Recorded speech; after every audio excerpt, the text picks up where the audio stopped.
Assalamualaikum warahmatullahi wabarakatuh. Di sini saya akan membahas terkait dengan tentang memahami ruang lingkup administrasi keuangan. Poin A atau poin pertama, mengenal administrasi keuangan. Apa sih yang dimaksud dengan administrasi keuangan? Ya, administrasi keuangan adalah suatu kegiatan yang berhubungan dengan pencatatan, pengurusan dalam mengelola keuangan, baik penerimaan maupun pengeluaran uang dalam setiap usaha kerjasama sekelompok manusia untuk mencapai suatu tujuan. Maka apa anak OTKP perlu belajar administrasi keuangan? Setiap organisasi atau perusahaan tentu akan berusaha untuk memaksimalkan penggunaan uang yang ada. Kita perlu mengetahui dasar administrasi keuangan agar dapat menjadi partner pimpinan dalam mengatur kondisi keuangan perusahaan atau organisasi. Fungsi administrasi keuangan. Dengan kita mempelajari administrasi keuangan, maka kita akan mengetahui fungsi administrasi keuangan itu untuk apa. Fungsi yang pertama ada fungsi investasi. Fungsi ini meliputi pengelolaan dana ke dalam aktiva-aktiva yang akan digunakan untuk mencapai tujuan. Dana tersebut dapat berasal dari modal sendiri maupun dari luar. Secara garis besar, keputusan investasi dapat dikelompokkan menjadi dua macam, yaitu 1. Investasi jangka pendek yang meliputi investasi dalam kas, persediaan, piutang, dan lain-lain. 2. Investasi jangka panjang berupa gedung, tanah, peralatan produksi, kendaraan, dan lain-lain. Yang kedua, fungsi penganggaran. Staf administrasi keuangan menganalisis informasi keuangan yang digunakan untuk membuat anggaran bulanan. Fungsi administrasi keuangan juga memantau anggaran dan melakukan analisis biaya dan peramalan keuangan. Administrator keuangan juga mempersiapkan laporan keuangan untuk manajemen yang mencakup laporan biaya dan laporan arus kas. Kemudian, selanjutnya fungsi mencari dana. Fungsi ini meliputi fungsi pencarian modal yang dibutuhkan untuk menjalankan usaha-usaha yang dijalankan. Selain itu, juga berfungsi untuk memilih sumber-sumber dana yang tepat terhadap berbagai jenis kebutuhan. Hal ini berarti bagian administrasi keuangan berusaha untuk memilih apakah dana itu akan diambil dari pinjaman jangka pendek, pinjaman jangka panjang, atau modal sendiri. Yang keempat, fungsi pembelanjaan. Fungsi ini meliputi kegiatan tentang penggunaan dana, baik dana dari luar maupun dana milik sendiri, yang dipergunakan untuk menjalankan seluruh kegiatan. Dalam hal ini, pembelanjaan berhubungan dengan proses produksi maupun pendukung proses produksi. Dan yang terakhir, fungsi pembagian laba. Fungsi ini menentukan kebijakan dalam mengadakan pembagian laba usaha. Fungsi pembagian laba usaha ini sebenarnya dapat dimasukkan dalam fungsi mencari dana. Komponen tugas administrasi keuangan. Yang pertama, ada perencanaan keuangan, yaitu merencanakan pemasukan serta pengeluaran keuangan maupun aktivitas-aktivitas lainnya dalam kurun waktu tertentu. Yang kedua, penganggaran keuangan, yaitu kegiatan organisasi yang meliputi pemasukan, pengeluaran, maupun aktivitas yang telah direncanakan sebelum dibuat rincian untuk menyusun anggaran. Ketiga, pengelolaan keuangan, yaitu suatu kegiatan penggunaan dana sedemikian rupa agar dapat bermanfaat secara maksimal. Keempat, pencarian keuangan, yaitu suatu kegiatan untuk mendapatkan pendanaan agar segala organisasi dapat berjalan lancar.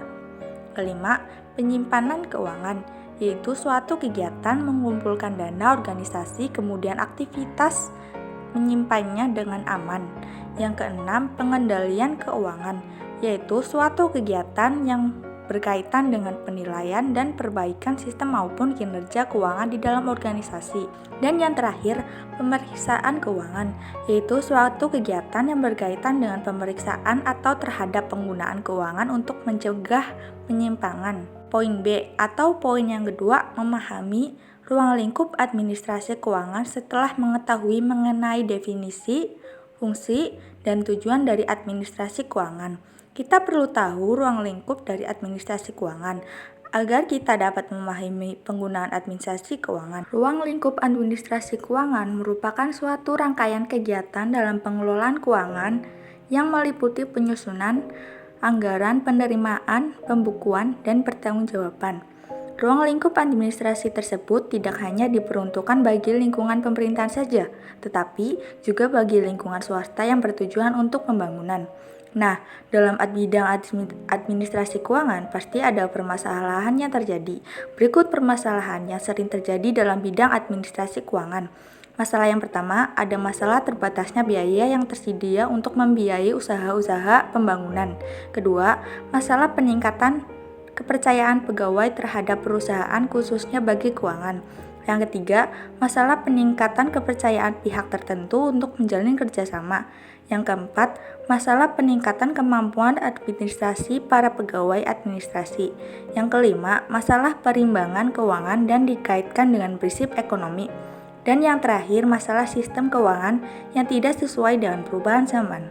Poin C atau poin ketiga adalah mengenal anggaran perusahaan.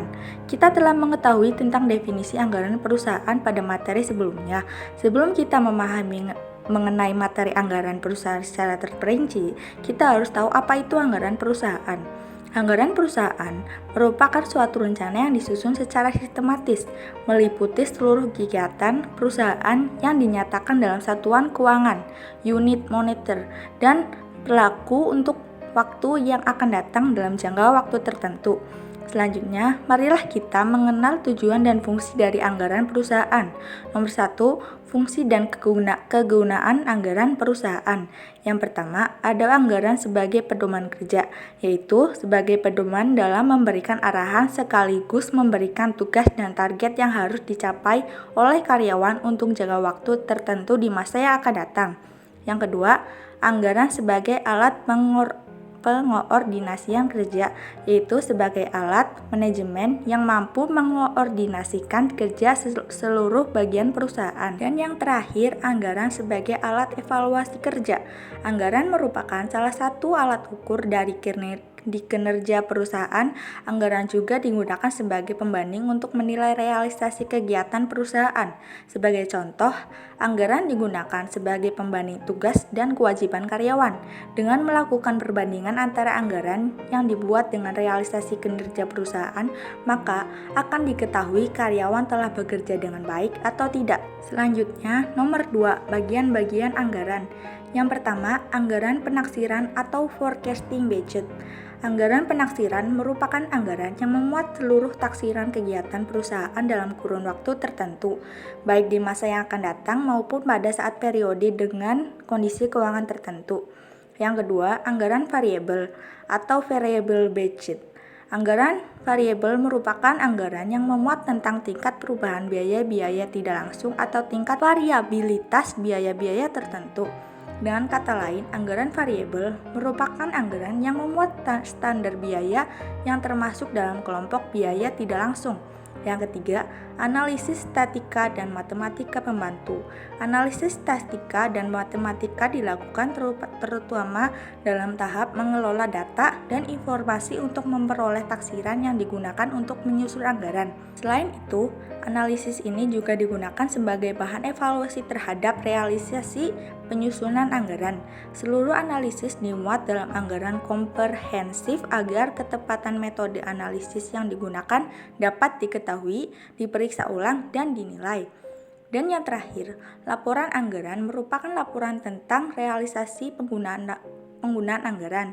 Laporan ini dilengkapi dengan analisis perbandingan antara anggaran dengan realisasinya. Hal tersebut bertujuan agar pihak manajemen dapat mengetahui dengan tepat penyimpangan yang telah terjadi, baik itu penyimpangan negatif ataupun positif. Sekian dari saya. Mohon maaf jika ada salah kata dan semoga bisa dimengerti. Wassalamualaikum warahmatullahi wabarakatuh.